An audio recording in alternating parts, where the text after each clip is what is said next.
Bem-vindos a mais o Chapéu do Press. No programa de hoje eu trouxe O Homem de Canudos, do Jô Oliveira e Vanderlei Diniz, e Os Sertões à Luta, que é uma adaptação dos textos do próprio Euclides da Cunha. Na verdade, o que me motivou foi O Homem de Canudos, que eu comprei recentemente, uma publicação recente da Louro Bono, pela Trem Fantasma, que vai resgatar uma história que foi publicada nos anos 70, do Vanderlei Diniz com o Jô Oliveira.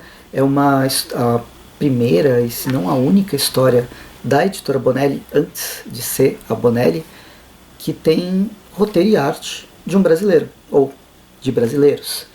Fazia parte do Um Homem e uma Aventura, foi publicada aqui no Brasil, inclusive, algumas histórias, essa inclusive, e aí eles trouxeram essa adaptação que vai trazer justamente a história de um homem do sertão que foi vítima de toda a violência desse início, final do XIX, início do século XX, no cangaço, vai se transformar num cangaceiro e vai se transformar numa das pessoas, generais, não sei, mas do exército do Antônio Conselheiro, de Canudos. E acaba participando de um dos maiores massacres que o exército brasileiro fez em solo nacional. Bem, a história vai acompanhar justamente a revista vai acompanhar justamente a história desse personagem que volta para casa, vê a família dele morta, aí ele vai atrás para tentar resolver a situação, se vingar de quem fez esse assassinato, essas mortes. É uma relação de domínio de terra, inicial, um coronel que queria expandir as suas terras e estava matando pessoas que não aceitavam doar ou ceder as terras para ele. E aí, depois da sua vingança feita, ele acaba se juntando ao Antônio Conselheiro, a toda essa marcha que vai criar Canudos. E aí, por isso, a gente vai ver um desenvolvimento de como era Canudos e tal. É uma história que, na verdade, é um recorte muito rápido de tudo que aconteceu nessa... Existe são 20 páginas, basicamente 15 páginas de apresentação do personagem antes dele realmente entrar e se transformar num homem de Canudos. É bem interessante isso. Não existe pressa para apresentar o personagem, porém a história, para além do que a gente tem nos quadrinhos, ela é muito maior. Então passa aquele gostinho de podia ter mais, devia ter mais. Toda a questão dos conflitos com o exército, de como o próprio Brasil, recém-república, estava procurando apontar inimigos para mostrar como a república tem que ser a única solução e a monarquia tem que ser extinta. E o Antônio Conselheiro e seu grupo, ele tinha essa relação meio que messiânica, sebastianista e tal. Então eles não poderiam existir, além de outros problemas. Vão transformar as pessoas que viviam em Canudos, que são retirantes da seca, em inimigos do Estado, em terroristas, em um exército de fanáticos que está massacrando unidades militares, quando, na verdade, o que está acontecendo é justamente esse poderio do Brasil, da República Velha, tentando estabelecer que eles são os que mandam. Então, a história acaba se desenvolvendo, que eu acho que precisava, sente a necessidade de ter mais coisa. O massacre, ele acaba acontecendo muito rápido, é um recorte muito rápido. Os textos extras, eles ajudam bastante a ter essa dimensão. Tem aqui o Ricardo Lesbão, o Pedro Lima Vasconcelos, que é pós-doutor em História.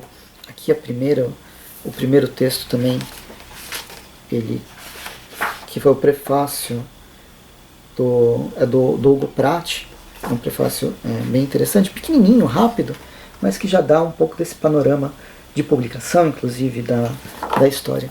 E é um resgate bem interessante, que eu lembro que tinha sido prometido já faz um tempo.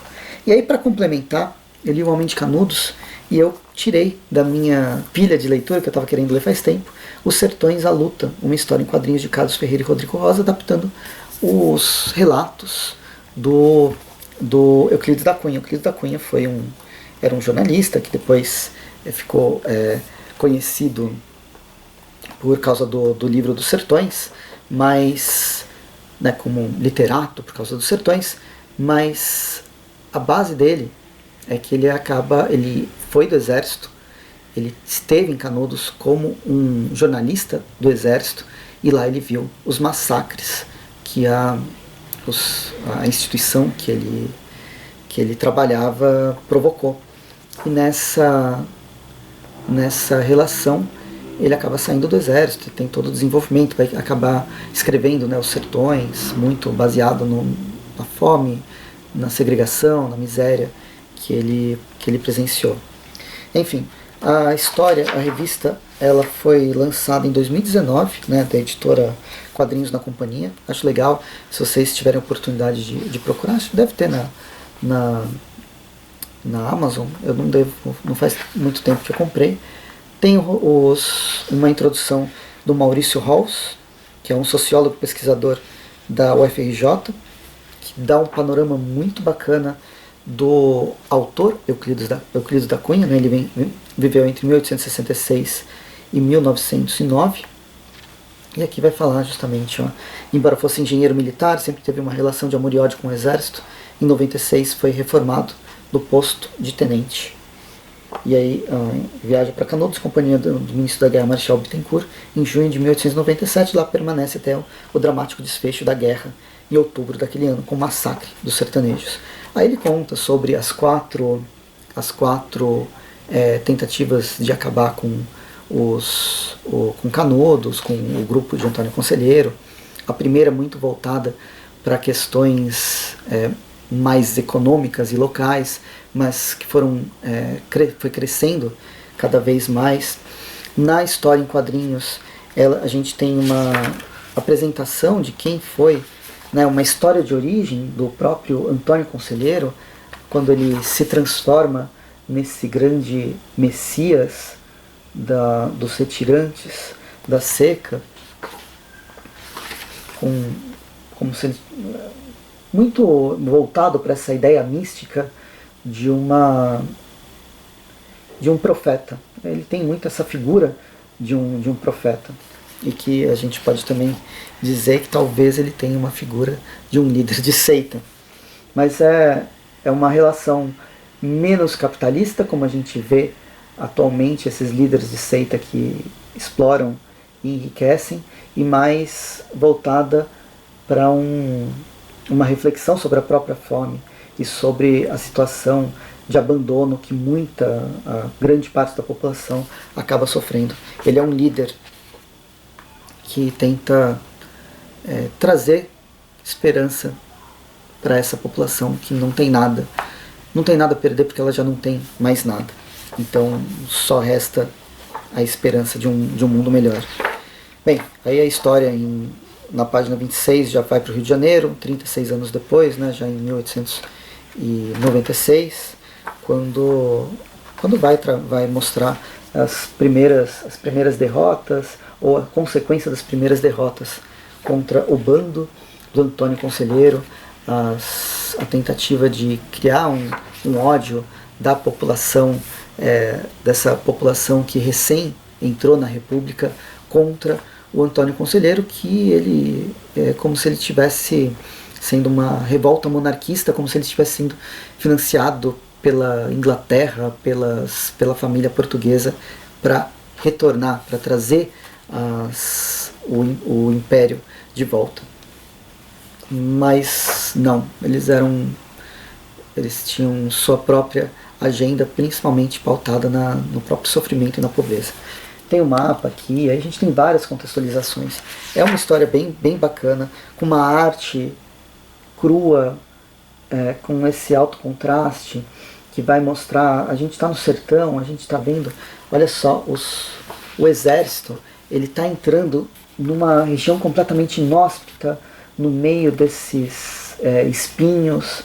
Então a própria terra nesse local, ela não é amigável para as pessoas.